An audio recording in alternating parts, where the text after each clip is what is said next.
What's up, guys? It's Terry and Rowan from ArtofSmartTV bringing you another episode of the HSC Economics Review. What are we doing in this episode, Terry? So we've got a really special video today for you guys. The budget was just released last night, and so we're just filming this the day afterwards. The 2020-21 federal budget, and we're going to just take a very quick but still thorough dive into just what's been included and how this is going to potentially impact the Australian economy moving forward. And so if you're in year 12 for HSC 2020, what you're going to get out of this video is we're going to be able to go through, summarize the key things, and also show you maybe what you should try to include in your upcoming HSC exams. It won't be expected, I think, from the markers that you would have a whole lot of references from this budget, but certainly, just sprinkling in. It'll be a very welcome surprise, I think, for the markers. That's right. So we want to show you that. And then secondly, if you're sitting HSC for 2021 and you're just an eager bean and you're wanting to get on top of the budget already, this will be a great overview of the key policies and the impact that you should be really diving into and getting your head around for your essays. So let's kick things off, Terry. What's the overall budget aggregate look like? What's the outcome? What are we looking at here? So if we remember from some of our previous budget videos, we always look at first of all the underlying cash balance. And so for 2021, we're looking at a $213.7 billion deficit, the largest deficit in history.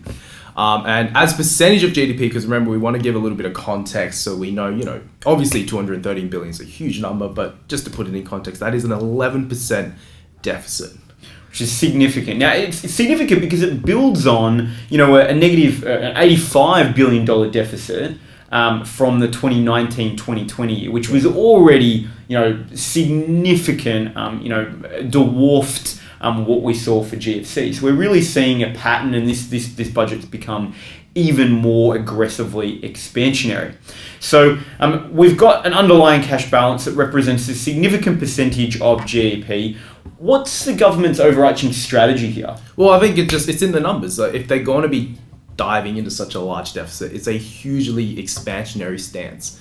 And Josh Frydenberg last night, he made it very clear that he saw it as there's two elements, two components to this recovery. So first of all, it is just to recover, get through this period, get through this recession that we're currently having due to COVID-19, but then moving forward, have a more sustainable, job-centered recovery period, whilst also trying to get a little bit of fiscal consolidation, bring that debt back down. Mm-hmm. And I think that makes perfect sense, because one of the big challenges of a recession is really that you have unemployment remaining very sticky, right? There's a significant time lag in seeing a reduction in unemployment post a recession.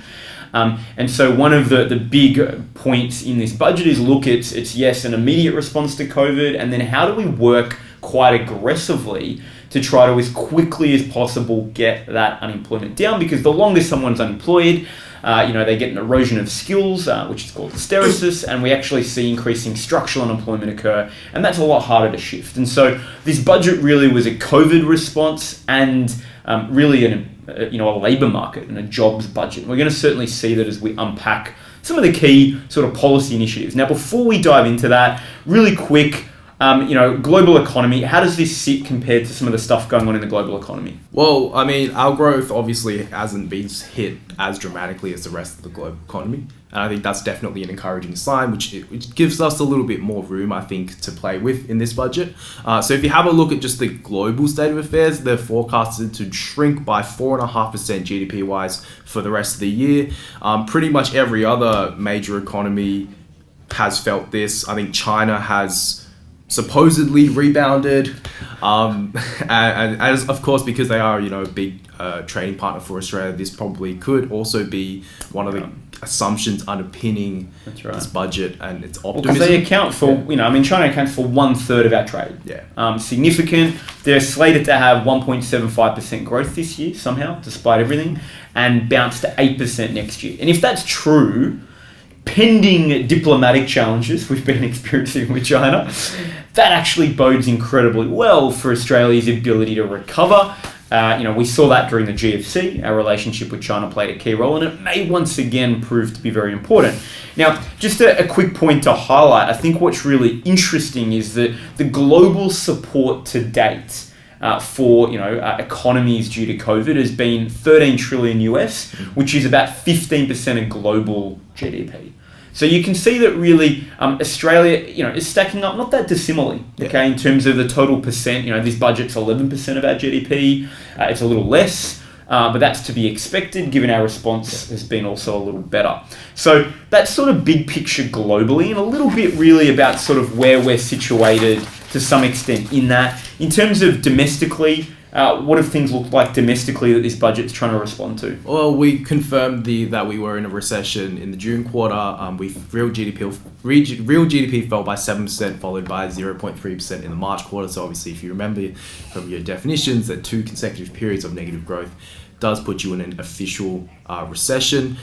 We've had obviously an increase in unemployment. I think we peaked at, it was 7.8%. It's probably not. It's probably going to dip, go back up again. With the worst of it expected by the December quarter. But yeah, it's expected to peak at about 8% for unemployment. But then for unemployment, they're expecting in June 2022 unemployment to be back down by 6.5%. So as Rowan was saying before, unemployment tends to be quite sticky. So that's kind of the recovery period they're looking at here. And to think about it, 6.5 is still well above what our Nauru would be, right? Our Nauru was last year, the RBA updated to 4.5%. So, we've still got, assuming that remains the ongoing Nauru, right, and the RBA doesn't come back to it and adjust it again, in 2022, we're still expecting to have at least 2%, difference between our unemployment rate and the natural rate, which is a fair bit of spare capacity, which will still create some other issues, particularly relating to wage growth and consumption as key drivers of economic growth. Which is interesting to me because then obviously if we are going to have this spare capacity, but at the same time they're saying that real growth is forecasted to grow by 3.75% in 2020, and then growing 4.25% in 2021. That really, for me, I don't understand where it's going to come from then. Which is why we've got to really look quite critically at the policies, right? Yeah. So the policies this budget has put together, the $200+ billion deficit that we've been talking about, is really designed at, responding to the economic conditions, the global conditions in that two-phase approach. Now, there are some key assumptions that is worth unpacking in this budget, because it's really important to note, the budget is really like what the government hopes will happen over the course of a year. Then economic reality ensues, and then at the end of the year, throughout the year they do an update, and at the end of the year they sort of actually say, well, actually here's what happened in terms of their numbers. So there are some big assumptions here. What are some of the big assumptions in this budget? Well, I think the first one is that COVID has, I guess, an end in a date, like a date where it will end, because the assumption is that we're probably going to be continuing the way that things are until we get a vaccine. So I think the biggest question is just when will we have this vaccine? Now, you see so much on the news about, okay, this particular research facility has come up with this and this university, but I think the budget, what was kind of the theme for them? Yeah, the big theme, I think, is that they're really being very hopeful and optimistic by the end of 2021. There's a vaccine, it's in place, and if therefore there is a vaccine, and we've been able to, there is an underlying assumption that throughout that time we've been able to maintain low case numbers, avoid any major second wave, third wave outbreaks, which is quite optimistic. Yeah. They're then saying, well, look, that will mean that Victoria will come out of lockdown by the end of 2020. They're saying that state restrictions will be lifted except for Western Australia by the end of 2020.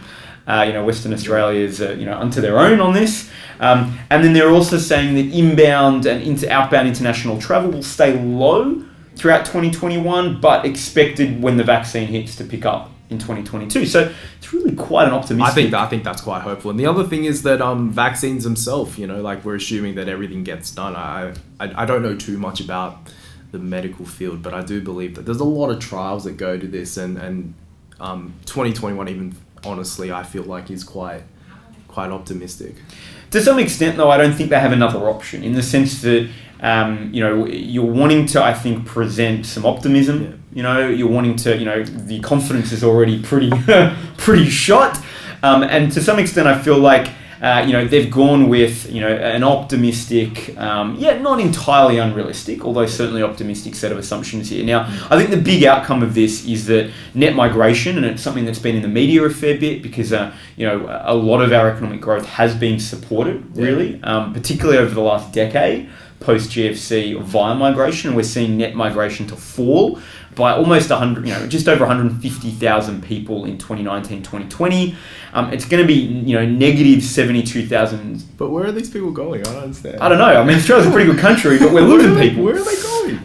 And so I think that the challenge here is that's going to also place a little bit of a drag on economic growth alongside all the other issues we're experiencing. And so the question then is, will this budget do enough? And I think it probably shapes why the budget outcome is so, aggressively expansionary with some of the stuff that we're seeing. So maybe that's where the unemployment drop's going to come from. Yeah, maybe. The fact that there's less people competing for jobs. Possibly, right? I don't know. Yeah. So let's just, as we're about to jump in and dig into the policy and some of the key things, we want to really evaluate it based on the forecasts the government is claiming. Okay, so the government's going to make some claims about what they think this policy will achieve, and that's how we want to evaluate. So what are some key areas of forecast we should focus on, Terry? Well, I think the very first one we need to look at is just GDP, economic growth.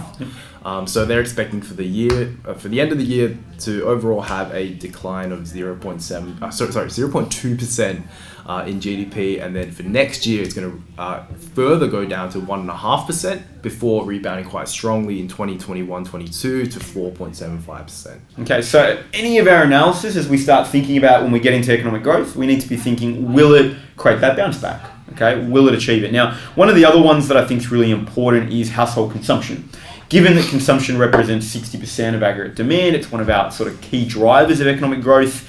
To some extent, the ability to see that GDP, results is going to be driven by household consumption. At the moment, they're saying it's negative 2.6% for 2019-2020. They're expecting it to go to negative 1.5%, so slightly improve in terms of 2021, and then eventually like a booming recovery, 7% in 21-22. So again, we need to think about, are the policies, and we're going to look at tax cuts and, a whole bunch of other stuff, will they do enough to kick consumption up to those levels? Now, I think there's another one that's particularly important, Terry.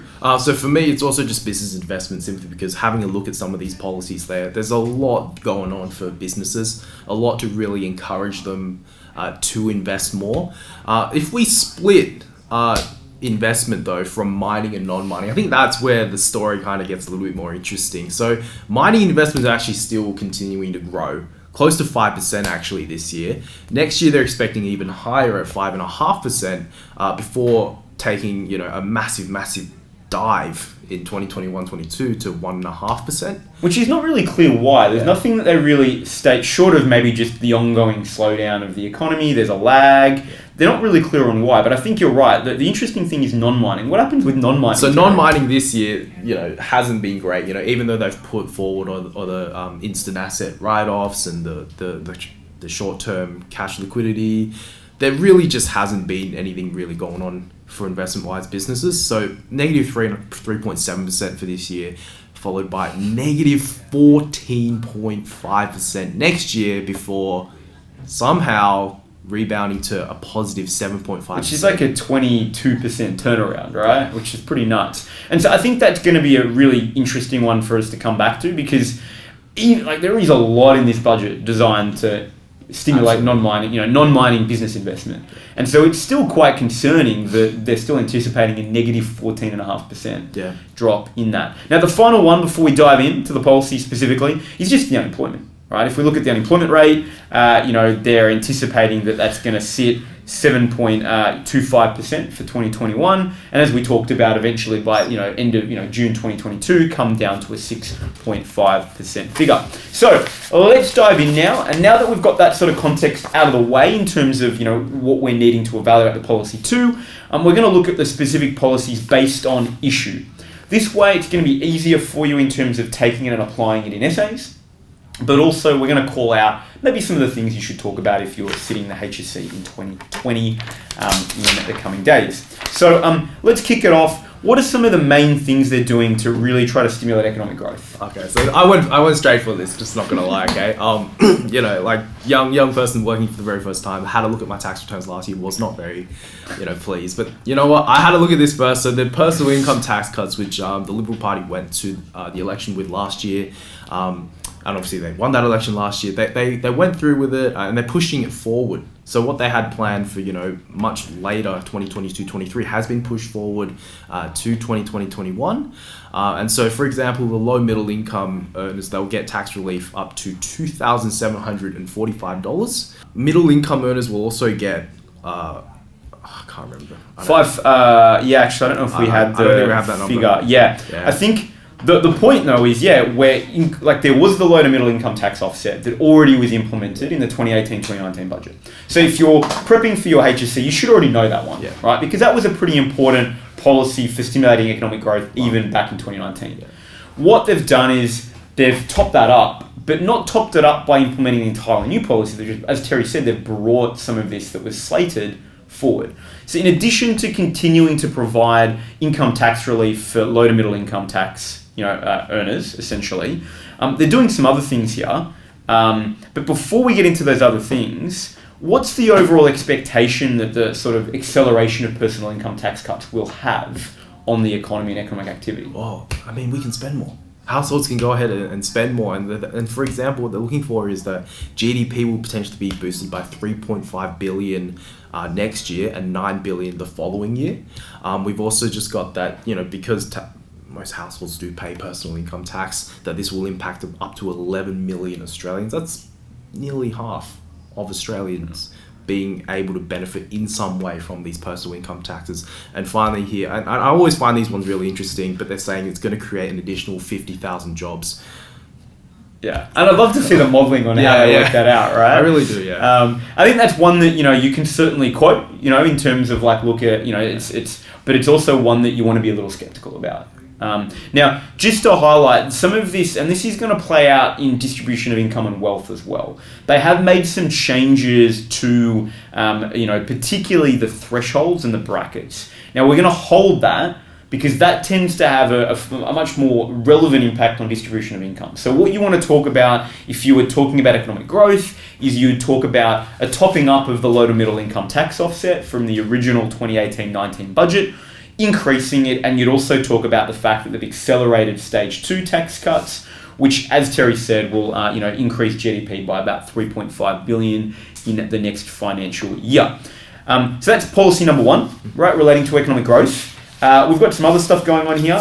We've got the COVID supplement. We already know about this. This was just the $550 extra supplement payment that was made. It's been extended. It's been reduced though as part of it. Been reduced from the 550 to the 250, and I think if you haven't already included that as part of what you might have been writing about in terms of your essays for HSC 2020, you should. I think the real ongoing criticism here is that that's going to end fairly soon, right? It's been extended for a couple of months into March, and so there is still really a bit of a cliff that's going to occur, and the cliff is going to occur when we see these JobSeeker, right, COVID supplement payments end, as well as JobKeeper, which we'll talk about when we get to unemployment in the labour market.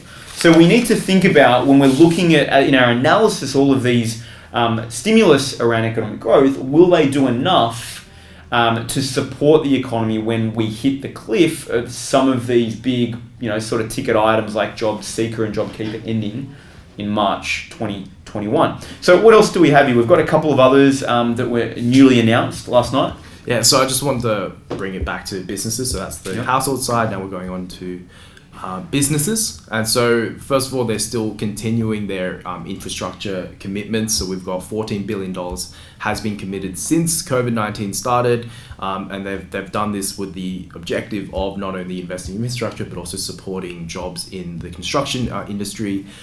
Then we move on, so as Rowan was saying, the new stuff. So just to highlight on that, it's expected that the new additional spend will contribute to an extra 40,000 jobs over the construction period of 4 years.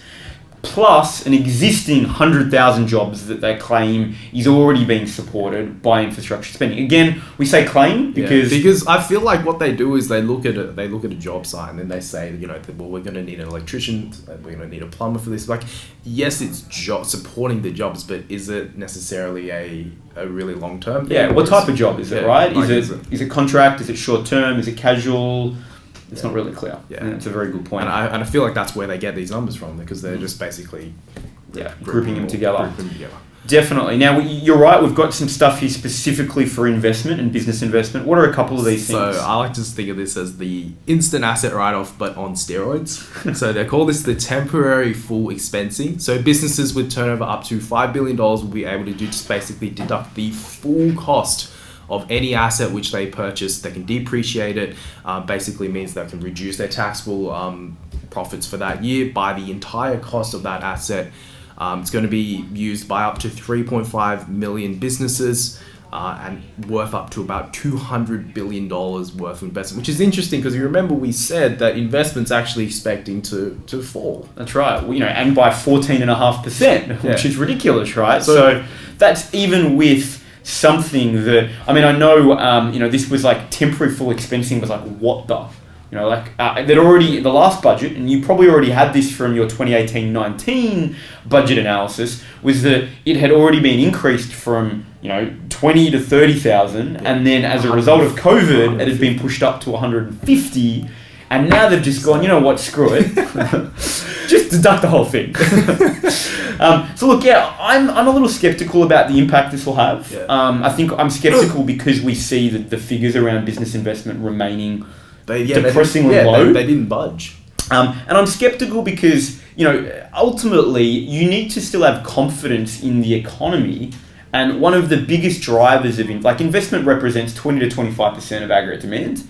And one of the key drivers of investment is overall economic outlook. It's future expected demand for goods and services. And so even if you make it cheaper, you're still, a business is still needing to come to a decision on, well, am I going to have expected future demand for my goods and services? Do I think the economy is going to pick up? And from everything that we're saying, the economy is not going to still look very great next year. So that's based on their own numbers. That's right. It's exactly. Not like we're being making it up. Yeah, it's their own numbers. So I'm skeptical about it. Now we also have a temporary loss carried back, which is basically if you had made a loss in prior years and you make a profit, you can essentially carry the losses that you had from the prior years and use it to offset profits. The whole idea again for this across both of these measures really is about trying to enable businesses to basically pay less tax. Without changing the business tax rate, from 28 or 27.5%, whatever it is right now, what they're trying to do is go, hey, if we can encourage businesses to invest and help them pay less tax, maybe they're going to be in a better position then either to invest or to hire more people, fundamentally. Absolutely. And that is, to be fair, I think, in some cases it's called trickle-down economics, which is the idea that if you basically reduce the amount of profits businesses need to pay, there'll be a trickle effect that rolls through the economy. What are your thoughts, Terry? There's a wry grin there. There hasn't been much trickling down, I'll tell you that. So I think that's the point, though. I think that there are questions about to what extent that will actually have an effect, and depending on what side of politics, if you're more on the left side of the spectrum, you'd probably say, look, is that the best way to get the economy moving? Yeah. Now, on the flip side, if you're more right-leaning, you say, well, look, actually, small business is one of the biggest employers in the economy. We need to, one, make it more attractive for people to start businesses. The tax breaks certainly make it more attractive for people to start businesses. And if people are starting business or growing businesses, we're going to see new job creation. Now, let's keep on moving because I'm mindful that we've got a lot still to cover and we're sort of diving into labour market and unemployment anyway. Yeah. It's almost unavoidable. Yeah. Okay. So let's jump in. What's one of the main sort of things that's been going on here? Well, JobKeeper, of course. I mean, I find it funny now. So they're going to be spending $101 billion on it overall. Remember when they made that mistake earlier where they said it was going to be $130 billion? Right. I mean, they got pretty close to it in the end anyway. Just to recap, so in case you haven't heard, they extended it for another 6 months into March, which is obviously where we're talking about that. The cliff. That's right. Yep. And so far, $20.6 billion in JobKeeper payments were received by businesses and not-for-profits, and about $40 billion have been made to date. So we're getting there. So about $60 billion done, still another $40 billion to go. That's right. So, there's still a fair bit more that they're expecting now. There's been, again, and that's nothing really new in this budget. That's just a consolidation of what they'd already made in prior announcements. Equally, the cash flow boost is no different. That was a prior announcement that had been made, where businesses got tax-free cash flow boosts of anywhere from 20 to 100K, again to support retaining employees, to support them continuing to hire employees despite lockdown, and that benefit up to 800,000 employers. So if you want a stat around the impact of some of this stuff, that's one that you could include. Home builder was also something that had already been announced prior. So there's a fair bit of stuff that isn't new, but there are some new things that are going on here. What's the major big new initiative that really was, I would say, the centerpiece actually of this entire budget? Yeah, the JobMaker. Yeah. I mean, obviously they love the job. It's a pretty good little, as a naming sort of scheme, it's worked fairly well, give them credit for it. Yeah. So how does this work? So basically, it's just giving businesses an incentive to encourage them to hire more young workers, because I think they identified that youth unemployment was going to be, I think we also said the same thing, youth unemployment was going to be an issue moving forward. So, and there's a really important point, just to interject, youth unemployment, if you've got a recession and you've got young people and older people, shall we say, that are going to be unemployed or unemployed, the bigger area of focus must be, for the long-term prosperity of an economy, on young people. One, because we saw post-GFC something called labour market scarring. If you're a young person, you graduate from high school or uni, you struggle to get a job, you then take a job that's maybe, lower down the occupational sort of hierarchy than what you would have expected by way of your educational background. That then entrenches, the data shows, lower earnings and lower job prospects over the long term. So it's sort of critical, if you want to prevent job scarring and a reduction in long-term living standards, to get young people into work quicker. Additionally, the longer young people are out of work, right, the more likely you've got longer-term structural unemployment that occurs. It's harder to get them back in. Where if you've got a person at the older side of the job market and the labour market, unfortunately, it's sort of, if they can't retrain to get back in, a decade pushes them out of the job market, or even less than a decade sometimes will just naturally, time, push them out of the job market through retirement. So it's very clear that youth unemployment, to prevent job scarring, to really work at long-term structural unemployment, and really to grapple with the fact that we're not going to get as much growth from skill migration, and we need to grapple with that some other way, is so clearly such a major centerpiece. So sorry to interject. No. What is it? I want to add something else to that, which is just, because if you think about the people who were getting out in the job market for the very first time during the GFC, they would have probably been around 2022. They're still, 12 years on, they're still in this 16 to 35 age group. Mm-hmm. So it's like, second hit. Yeah, it's a second hit. So I think it's really important that we recognize that there are, this generational workers who have just basically not had any kind of economic prosperity while they're working. And I think, something like this definitely is a step in the right direction. Not necessarily going to be the magic solution to it all. So diving into it. Yeah, let's talk about it. Right? What does it do? So it's 450,000 positions for young people. It will cost. Well, that's what they're expecting it to create, right? I think we've got anytime we bring up numbers of people. Yeah.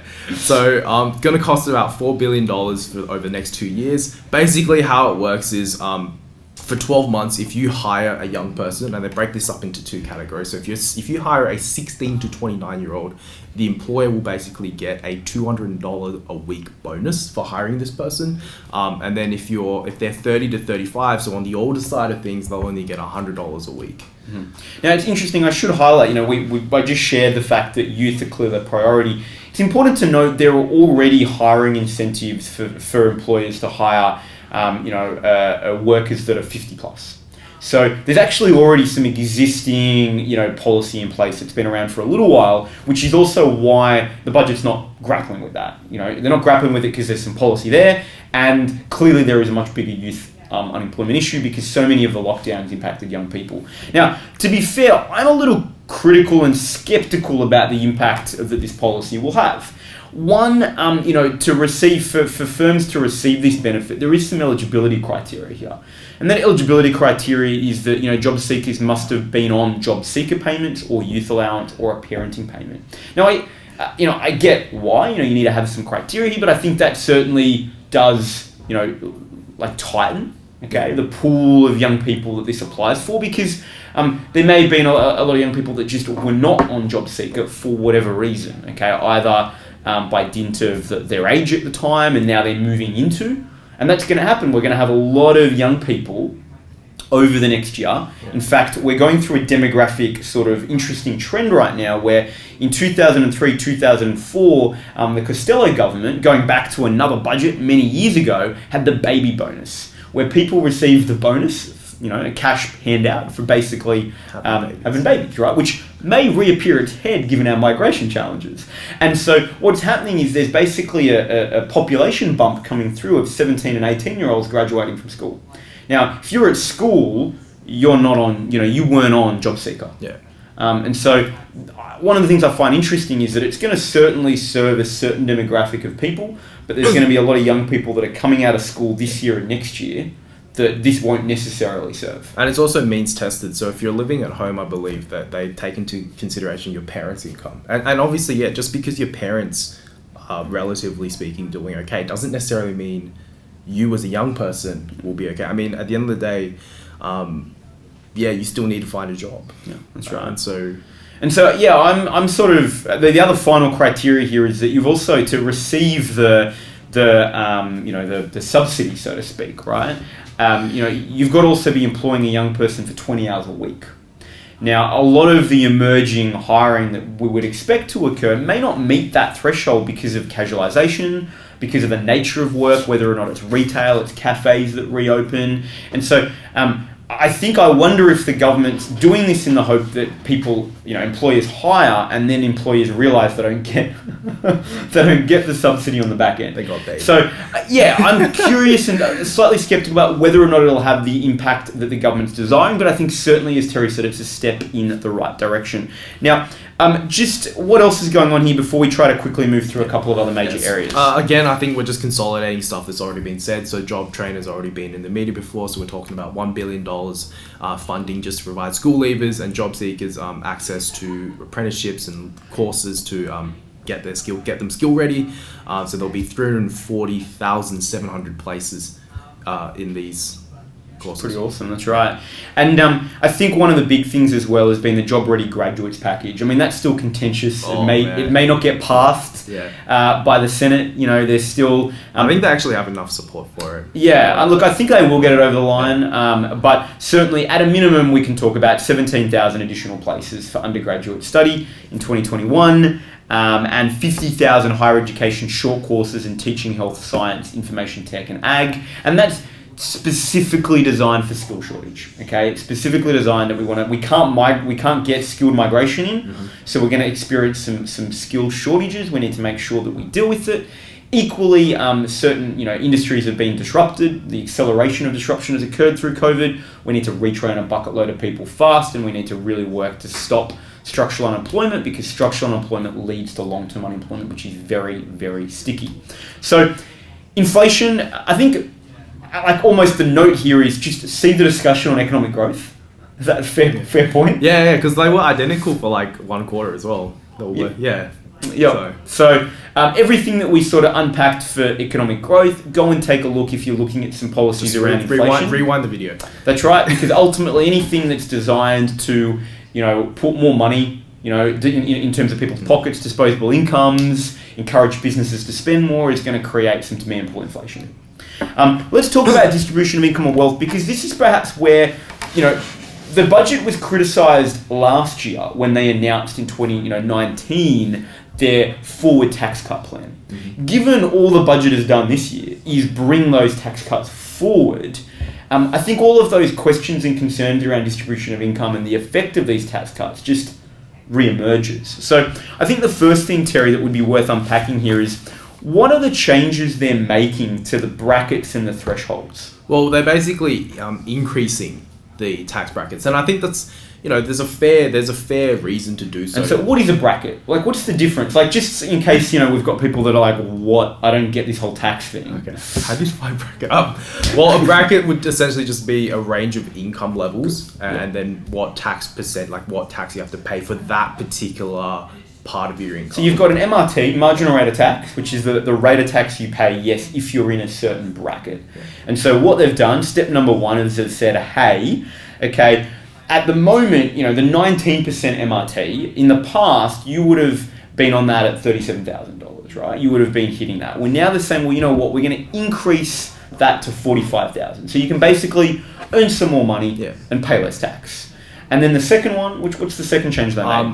It's the 32% bracket, and they've increased that from 90,000, the upper limit of it, from 90,000 to 120,000. So you can earn $30,000 more and not pay. You're still paying the same MRT, but you're not paying a higher rate of tax. Because before you would have went up to 37%. That's right. So you're saving about, if my maths is correct, like 4.5% on that last $30,000 you're earning. That's right. Basically. And so I think the thing that's interesting here is that we've got, the 19% bracket changes by, 8,000. And then we've got the 32% bracket that changes by 30. Yeah. So just looking at it, and this was the criticism that happened last year, it seems like the benefits flow a little bit more to those that are earning more. Yeah. I mean, is that sort of your take on it as well, Terry? Yeah, and I think when you look at it, there's fairly similar numbers of people in both of these groups, but it seems like it's benefiting, one side a little bit more. Because if we just do the maths, upping that bracket by 8,000 as opposed to upping this bracket by 30,000, whilst this bracket's also a higher tax rate, means they're saving not only a higher rate, they're also saving more.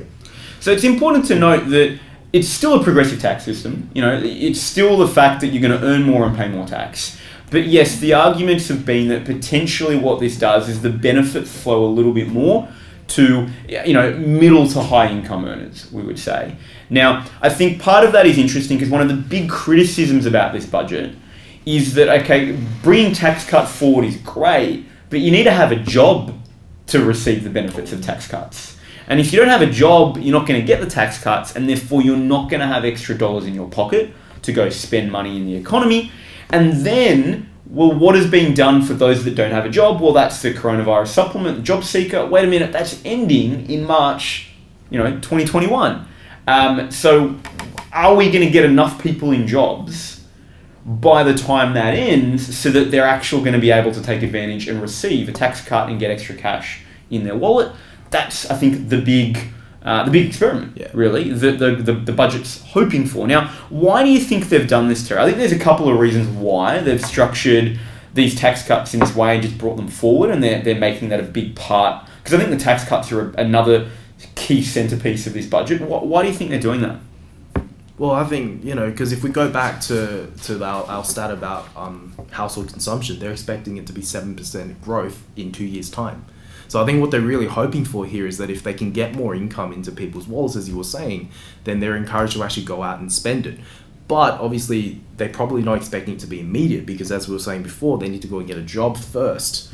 And so hopefully they're just playing a bit of a long game here. And I think it's also probably just a liberal economic philosophy, right? In, a reluctance for handouts, in the sense of, like, you could either increase, let's say, the unemployment benefits and have more people spending that way. And there's been a lot of lobbying for them to maintain an increased unemployment benefit because it's arguable that it's very low and very difficult to make ends meet.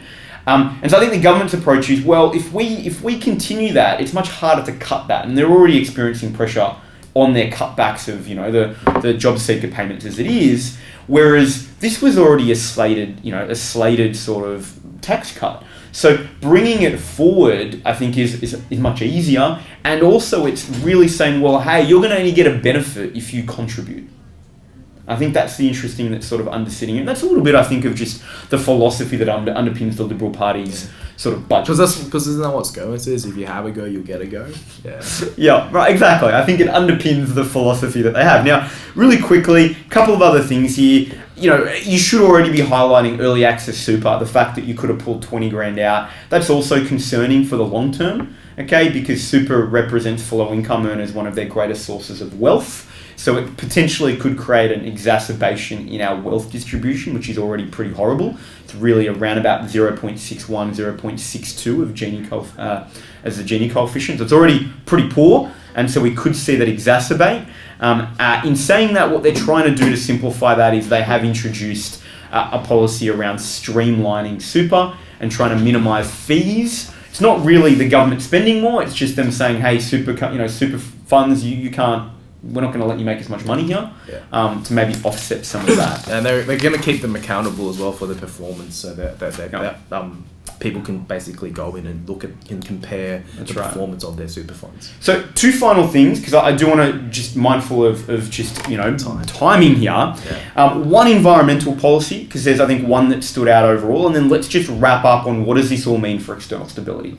The one quick, I think, policy, there's not been a whole lot really flowing through. There are a bunch of some smaller items around environment. I think the big theme has been they've made a ban on export of waste, overseas, and they're going to use that to really revitalise the recycling, industry in Australia, which one will hopefully lead to jobs. Part of that is a $190 million investment in a recycling modernisation fund to support the investment in infrastructure for recycling. So there's some good news on the environment, but very, very small. It's clearly not the big focus. To bring this all home, Terry, what are the implications of everything we've just shared on external stability? Yeah, so I think you mentioned this at the start. We weren't going to go to the debt figures right until the end once we got to external stability, because we're going to be looking, at the largest net gross and net debt that this country has ever had before. And then there are obviously going to be challenges with that, because as you know, the more debt your country incurs, the more debt servicing costs they have to pay. And since 2/3 of government bonds are actually owned by overseas investors, a large majority of this debt servicing is actually going to flow overseas and therefore have negative impacts on the net primary income account and worsen. Mm-hmm. That's right. So the way the government's trying to sort of, I guess, because this government for so many years was so much about no debt, let's get back to fiscal consolidation, which they're claiming they achieved. Right, I mean, arguable. Well, they're claiming that they got back to a balanced budget last year and they were back to surplus if COVID hadn't hit. Okay, I agree. I think they're definitely trying to pull that one. This year they're back in, but they're back in balance if they didn't get into a 200. Yeah, that's right. Deficit. Exactly. I think it's a bit rich. I agree. Now, I think the big thing here is that I think the big comparison is that they're really saying, well, look, ultimately, this is significantly lower our debt to GDP ratio than the G20. Right, if we compare where we're at to the rest of the globe, we're so much better off. Our net debt's expected really to peak at about 44% of GDP, and then start to fall after that. Gross debt is expected to hit basically 55% in the medium term. Now, I think the only saving grace in all of this is global interest rates are so low that the interest repayments on this for the medium term are going to be incredibly low as well, which is going to make this debt very serviceable. It does, although, create some real longer term concerns for just our external stability, and how we had the mining boom over 2000, mining boom 2008, that really supported how we'd get our government debt back to zero, basically. What's on the horizon for Australia, it's not very clear. And that should still be an ongoing question that you seek to raise. So guys, what I want to quickly say, just to wrap, is if you're a HSC student 2020, really, the good news is most of this you should already have covered, okay? There's a couple of little things that you could sort of highlight. I think the big thing would be maybe some of the stuff around business investment, okay? The fact that we've got temporary expensing, full expensing. I think it'd be worth definitely talking about, the job hiring credits, okay? That's a new initiative. I think if they were 2 things, they would be the big 2, and the final thing would be potentially the acceleration of stage 2 tax. I think if they were the 3 things that you would take in and apply, they would be more than enough just to add that bit of sprinkle to your essays. The other thing would just be then to finally get a little bit of official confirmation of what your stats are looking like, because I know for the past year it's kind of been a guessing game of how big is the deficit going to be, what percentage. Well, now you have some official treasury figures. Go with that. Yeah, excellent. For those of you sitting in HSC 2020, all the best. For those of you watching this for 21, you've got a massive head start. Well done. Have any questions about this budget, leave it in the comments below. Terry or myself will come back to you. All the best. Good luck.